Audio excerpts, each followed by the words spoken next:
There are things people do for love that reason cannot explain. But among the countless crazy acts, murder is definitely not on the list.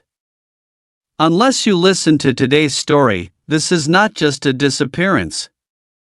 This is a collapse. It is the collapse of youthful dreams, of trust, and ultimately, of a heart that loves life to the last minute. Zuzu Verk, a name that can make you smile because of the sweetness behind it, is a 21-year-old girl, studying at Sul Ross State University in Alpine, Texas. She loves nature, loves to explore and lives life to the fullest as if each day is an endless adventure. Born into a family that loves each other deeply, Zuzu is described as pure joy, always radiant. Always shining, her life was a brilliant symphony. Until it suddenly fell silent. In October 2016, Zuzu suddenly went missing. No one had heard from her. She didn't show up for class. She missed an important exam, something that had never happened before. Her family called dozens of times, sent messages, prayed every minute. But the only response was silence. The silence quickly turned to worry, then to fear. Zuzu told her mother that she was preparing to leave Alpine for Texas A&M, a more prestigious school, where she could continue her major in conservation biology, and even further, her dream of moving to Japan after graduation. But there was one person who didn't want that to happen. That person was Robert Fabian, Zuzu's boyfriend, or rather, her on-again, off-again relationship that she herself called more convenience than destiny. Robert was 4 years older than Zuzu, had a vibrant social life, and a free-spirited style, all of which initially attracted her. But Zuzu's mother didn't see it that way. Zuzu Verk, her mother, who was always so protective and considerate, never liked Robert.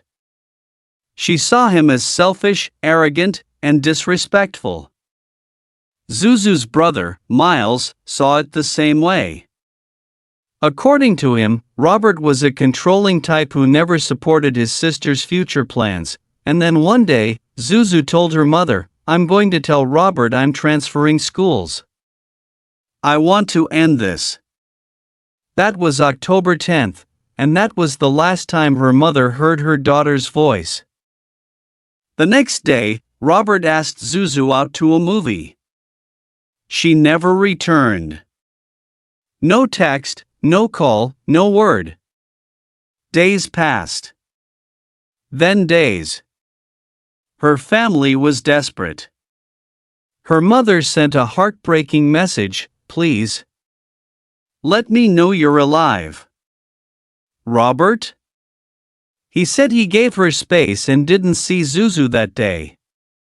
But a few days later, he called the police to check on Zuzu. It seemed like a caring gesture, but it made the police suspicious.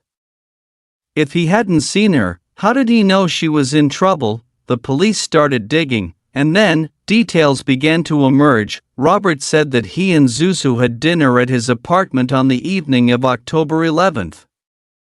They talked, ate, and then she got angry because he mentioned his ex. According to Robert, Zuzu left at 2 or 3 a.m. But the cameras didn't catch her leaving the building. Her car was still parked outside. A neighbor who lived just below Robert's apartment, John Franco, said he heard an argument, a "shut up," coming from the apartment that night. At 4 a.m., John saw Robert leave the house alone.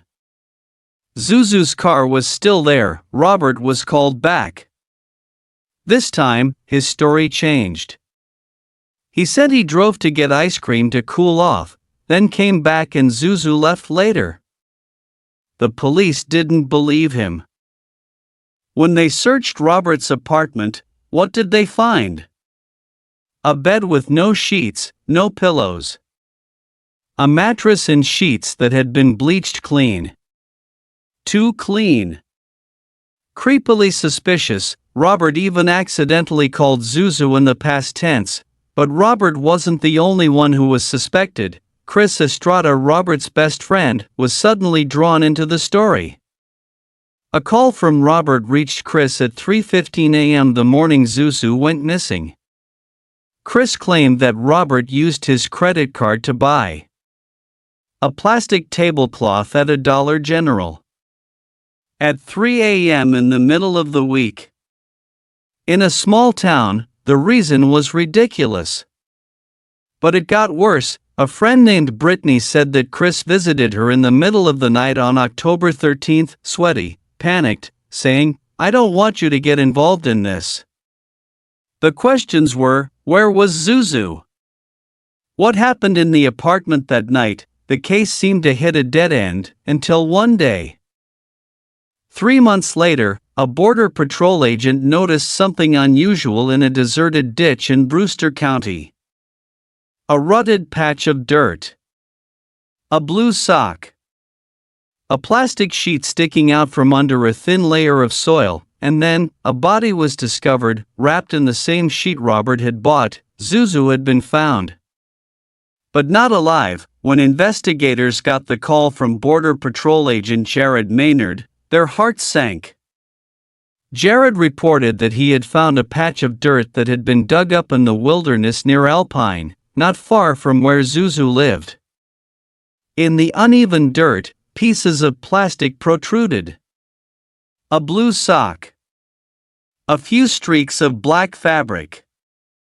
And then, a woman's body wrapped in a plastic sheet.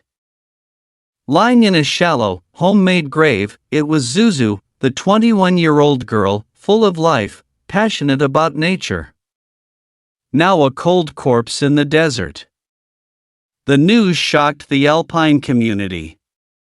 But for her family, it was an emotional death sentence, the dream of studying abroad in Japan. The letter of acceptance to Texas A&M. Stargazing, laughter in the kitchen. All of it was taken away in one night by the man she once called her boyfriend. Police quickly conducted tests. The results were heartbreaking. The plastic sheet wrapped around Zuzu's body matched the one Robert had bought at Dollar General, according to his best friend, Chris Estrada. There was no doubt, Robert Fabian had murdered Zuzu, then disposed of her body in desperation. Within 24 hours of the body being found, Robert was immediately arrested on charges of concealing and destroying evidence.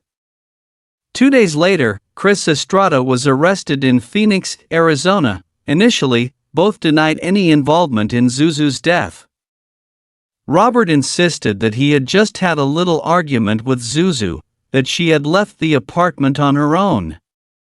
Chris continued to repeat the story of helping a friend paint a table at 3 a.m. It was ridiculous, but the police needed more than a silly story to convict him of murder. In April 2018, things took a dramatic turn. Chris Estrada pleaded no contest to the charge of destroying evidence. In exchange, he agreed to testify against Robert at trial, and then, the real story came out. Chris recounted that on that fateful night, Robert called him at 3 a.m., his voice panicked. "Please, this is life and death." When Chris arrived, Robert confessed that he and Zuzu had dinner, talked happily, until they had an argument about their old love. Unable to control himself, Robert strangled Zuzu to death. Chris said Robert even tried CPR, but Zuzu was no longer responsive.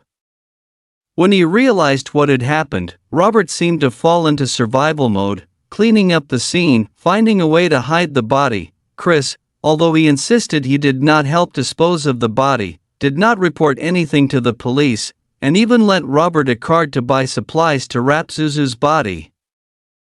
During the time the girl's family held a press conference, sobbing on television, these two men continued to live as if nothing had happened, and that sin cannot be forgiven. During the trial, another surprising testimony was presented. Roy Roman, Robert's former cellmate, said that Robert had confessed to the crime in prison. Robert said that Zuzu had accidentally discovered his secret relationship with Chris, which she had threatened to reveal.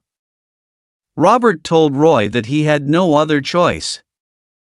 This testimony raised a big question: was the motive for the murder because of a breakup, or because of the threat of exposing his private life? Robert's lawyers strongly objected. They said that there was no DNA, no fingerprints at the place where the body was found. They said it was just an accidental argument. But the prosecution did not accept that. They emphasized, strangulation is not an accident. It is an act that lasts for many minutes, requiring a clear will. And after committing the crime, instead of confessing, Robert tried to hide everything, clean up the crime scene and live as if nothing had happened. That's not remorse. That's cold calculation. On May 8, 2019, after 3 days of debate and 5 hours of deliberation, Robert Fabian was convicted of murder and sentenced to life in prison, with an additional 29 years for concealing evidence. Chris Estrada, who cooperated with the investigation, received 42 months in prison and an additional year for fleeing, plus a few $100s in court costs. But many felt the sentence was too lenient for his role in the case. After the verdict, Zuzu's mother, Luri, shared a heartbreaking letter. She said that shortly after Zuzu went missing, they received a letter from Texas A&M saying she had been accepted. She held up the letter, her hands shaking, and said, "My daughter did it. But she's not here to know it." No one in the courtroom could hold back their tears. Zuzu was a girl who loved nature, loved freedom, believed in the beauty of the world. And then, the person closest to her crushed everything because of selfishness and control. After the tragedy, Sul Ross University, where Zuzu studied, named an outdoor amphitheater Zuzu's place in her memory. A scholarship in Zuzu's name was also established in the field of natural resource management, the exact field she had pursued with a passionate heart. The Alpine community did not forget Zuzu. Friends, lecturers, locals, all joined her family in organizing many memorial services. They did not let the girl be forgotten in a barren land like the place where she was buried. During those painful months, Zuzu Verk's family lived as if every morning waking up was a recurring nightmare.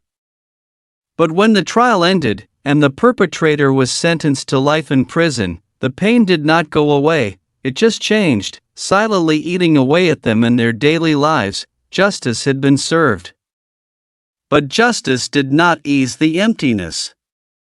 It was just a fitting end to a cruel chapter. When the verdict was announced, a key witness, Roy Roman, Robert's former cellmate, recounted the haunting moment. Robert sat in his cell, face down against the wall, sobbing like a child, muttering, "I didn't want this to happen." But can you trust a man who murdered his girlfriend, disposed of her body, and then remained silent for 3 months? That's what made the public angry. It wasn't just that Zuzu died, it was the way she was forgotten by the man she once loved. The cover-ups, the lies, the traces wiped away with bleach. All were the actions of a sane, calculating, and cold-hearted person. For those who loved Zuzu, her family, her friends, the Alpine community, it was more cruel than death. Looking back at Zuzu's short journey, one realizes she should not be remembered just for that painful death. Zuzu was a girl who dared to live, to love, to dream big. She chose her major not for career opportunities, but because she wanted to contribute to protecting nature. She was a good student, made the dean's list, was about to be accepted to Texas A&M, and planned to study abroad in Japan. In a society where many people choose safety, Zuzu chose ambition. She loved the wilderness, sitting for hours stargazing, climbing mountains, camping, and always smiling as if the whole world was within her reach. Therefore, the pain of losing Zuzu was not just losing a person, but losing a beautiful source of life energy. Miles, her brother, once said, "The most memorable thing is Zuzu standing in the kitchen washing dishes. I said good night, she turned around and smiled. That was the last thing I saw. And I will keep that memory forever. Shortly after Zuzu was confirmed dead, a letter from Texas A&M was also sent home. The letter informed her that she had officially been accepted, a victory Zuzu had always hoped for. But now, no one can give that letter to the young girl lying deep under the desolate soil out there. Luri, her mother, kept the letter, laminated as a final relic. She did it, she said. She won. But she's not here to celebrate. After Zuzu's death, Sul Ross State University decided to rename an outdoor space Zuzu's Place, a place where students could gather, share, and remember her. Not only that, a natural resources scholarship named Zuzu Verk was also established, for students who shared her passion. Every fundraising dollar, every letter of support, every Alpine resident wearing her name on a t-shirt and walking in her honor, all are affirmations that Zuzu was not forgotten.